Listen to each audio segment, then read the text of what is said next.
Si no logro que seas el mejor héroe, habré fallado. Casi no hay presión. Por eso es que pongo innovaciones en tu traje. Por eso me extralimito. Porque estamos en medio de una carrera armamentista que empezó cuando se unieron los Vengadores. Cuando defendieron a la ciudad de la invasión, lo hicieron porque los necesitábamos. Y esa necesidad continúa. Necesitamos más héroes que nunca. Más fuertes y mejores. Héroes que no estén a un mal día de una explosión de Hiragama. Héroes que no destruyan una nación entera, tratando de apagar una IA corrupta que ellos mismos crearon. Necesitamos héroes que se hagan responsables por sus acciones y estén a la altura de lo que representan. Temo no ser lo suficientemente bueno para representar lo que espera de mí, señor Osborn. Lo serás. Te ayudaré.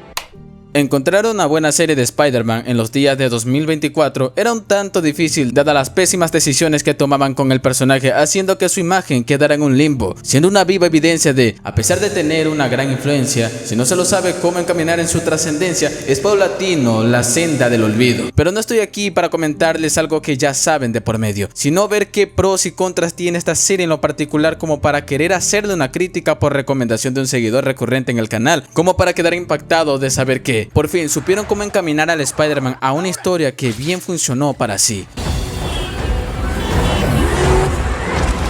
Primeramente, la manera en que contribuye la animación al tono y la narrativa de la serie se encuentra en su desfase, la cual está en las sutiles transiciones en las que busca enriquecerla con el conjunto de viñetas y onomatopeyas, que con el tiempo hacen menos presencia, haciendo función en los primeros capítulos, profundizando e introduciendo a Peter Parker en el desglose de su personalidad, que busque contrastar con todos los Peter Parker que se han visto en la animación. Aunque divergentes a su modo, busca plasmar esa unicidad que, a pesar de estar situada en el UCM que conocemos, tiende a buscar apelar poco a la nostalgia, pero sin dejar de lado a aquellos fans que llegaron a crecer con el personaje. Personalmente, me gustó bastante este recurso visual en el modo de contar sus historias, a pesar de no llegar a imperar mucho en su dirección misma, pero cumplen con darle un aire distintivo a la serie.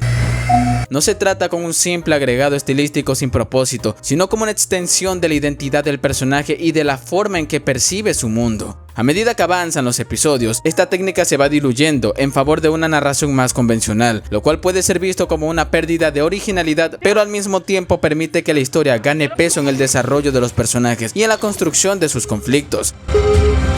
En cuanto a la estética, no negaré que hay veces que en el fondo, en proceso de las sociales interacciones de ciertos personajes, el estado inerte en los personajes de fondo hace presencia, dejando de qué hablar, y al mismo tiempo tiene su momento de salseo por cómo llevaron a cabo una animación híbrida tan mal hecha, recurso que tendrán que solucionar porque sería a raíz de esas pocas apariciones y fallas evidentemente en las que no se verían en el enfoque de los personajes interactuando en espacios cerrados, en ausencia de los tumultos de las personas. Pero a juzgar de la forma en que dejó la vara en alto dicha serie, los que siguen impaciente y empedernidamente esta serie tendrán la fe de que esto lo corrijan en su estreno de su siguiente temporada, ya que a pesar de estos deslices técnicos, la base visual y narrativa sigue siendo sólida. Es cierto que estos errores pueden distraer momentáneamente, sobre todo cuando el resto de la serie apuesta por un estilo visual tan particular, pero en el panorama general no llegan a opacar la experiencia.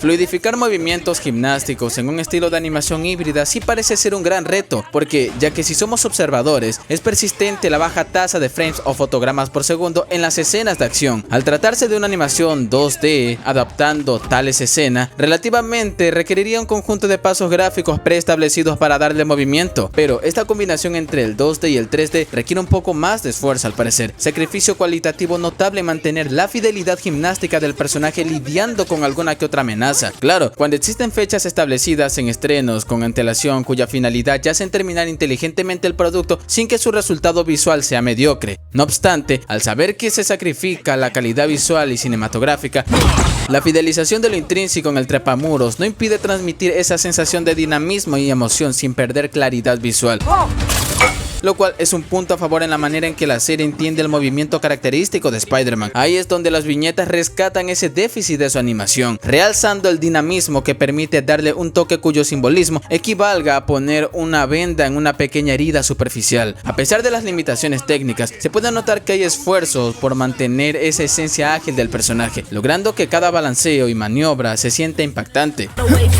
Sin embargo, esta misma decisión trae consigo el problema de la inconsistencia. Mientras que algunas escenas de acción lucen tan fluidas y bien ejecutadas, otras se ven torpes o rígidas, especialmente cuando el 3D no logra integrarse de manera natural con el 2D. Algo que ha caracterizado mucho las películas del Spider-Man de Tom Holland es que su trilogía depende mucho del UCM. En cambio, el que en este universo transcurran los eventos del UCM, específicamente los de Civil War, son usados para desarrollar de acuerdo a cómo fluirían sin la estrepitosa mano de Sony o de escritores que recién empiezan que no entienden al personaje, lo que hace el universo en el que se encuentre Spider-Man sea uno rico sin que llegue a depender o intervenir en una invasión planetaria. Atrapado, Peso Pluma. Iron Man al rescate. Porque de eso se trata Spider-Man, de ayudar a las personas, que ya hablaremos de eso posteriormente. La interacción con personajes que forman parte de este universo, más allá de hacer de cameos y complacer dopaminérgicamente a su fanaticada, se siente como una versión corregida y libre de los fallos de los que actualmente fluctúan en el UCM, como por ejemplo, como en este universo es Norman Osborn y no Tony Stark quien recluta a Peter para formar parte de algo grande dentro de lo que corresponde a su historia, o como la intervención efímera de Iron Man en detener a Otto Octavius, mostrando cómo es que héroes como ellos deben de actuar acorde como dictan los acuerdos de Sokovia. Las referencias persisten, pero no son el foco central de su historia, solo es una forma de hacernos poner en contexto del universo en el que se sitúa esta historia, pudiendo así concatenar ciertos hechos a raíz de ciertas motivaciones de X personajes, como la mención del Capitán América, que en este universo Spider-Man es mucho más fan de él que de Iron Man. Sí, ¿verdad? Quisiera que fuera azul y rojo como el del Capitán América. Incluso con los sutiles en replicar escenas sin que recaiga en la incomodidad de la repetitividad en el espectador con presenciarlo, lo que demuestra un uso inteligente de la continuidad sin que ésta se convierta en una muleta narrativa. En lugar de depender de personajes más grandes para justificar la existencia de Spider-Man, la serie lo establece como un héroe autónomo que opera dentro de este universo sin perder su esencia de justiciero callejero. Esto es un gran acierto, ya que evita el error de convertirlo en una extensión de otros héroes más consolidados, permitiéndole evolucionar de manera más natural sin verse eclipsado. ¿Crees que ya estás listo para las grandes ligas? Si hablamos del tono, es gustoso ver que, aunque no todo trate sobre Spider-Man, se llegan a desarrollar subtramas las cuales repercutirían a finales capítulos sin que las acciones de otros personajes llegasen a percibirse forzosamente, como la manera en que Lonnie Lincoln asciende a Tombstone teniendo que tomar el lugar de su hermano formando parte de una pandilla, la cual carece de armas. No obstante, su intento de contarla, aunque con buena intención al principio, es menester mencionar que la carencia de armas y la falta de convicción de lo que pregonó el líder en los últimos momentos de estirar la pata, bueno, casi estirar la pata, fue lo que hizo que Lonnie Lincoln forzadamente se convirtiera en el líder de la 110, un momento insípido por tener ese afán de apresurarlo todo, en lugar de tomarse el tiempo de hacer que Big Ben Donovan hiciera ascender del lugar a Lonnie en su banda, ganando respeto y credibilidad su historia de cómo asciende a Tombstone sin que esté fuera de lugar, lo que habría otorgado mayor peso a su evolución como personaje y habría hecho más impactante su transformación en uno de los grandes antagonistas de la serie. Este es un claro ejemplo de cómo ciertos elementos narrativos, aunque bien intencionados, pueden perder fuerza cuando se opta por la inmediatez en lugar de una construcción más pausada y orgánica. Al menos la trama entre Nico y Harry estuvo mejor. Hacer eso con tu auto. ¡Asombroso!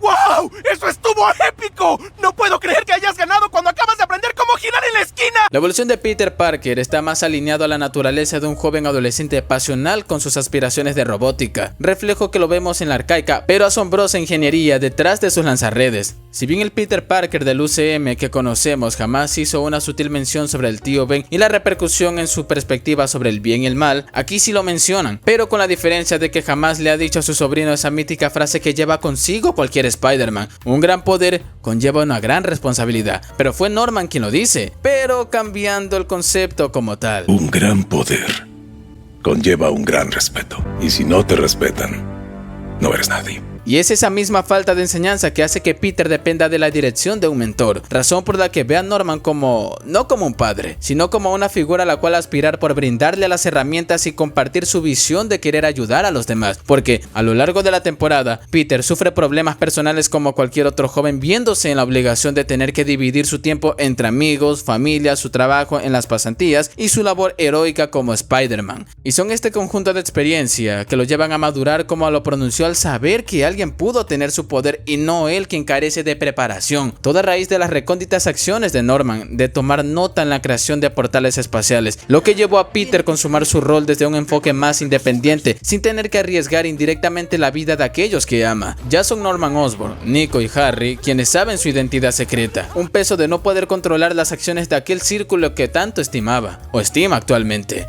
Si es de añadir otra experiencia la cual contribuyó en la nueva perspectiva heroica que ha adquirido, se encuentra en su enfrentamiento con Scorpion. ¡Empacar y viajar! Es a raíz de ella que Spider-Man, conteniendo sus golpes, se da cuenta que a la hora de enfrentar el crimen por sí solo, ha de tener en mente de que no solo va a toparse con matones con armas de avanzada tecnología llenos de ira, sino que también se toparía con supercriminales psicóticos que obviamente están mal de la cabeza.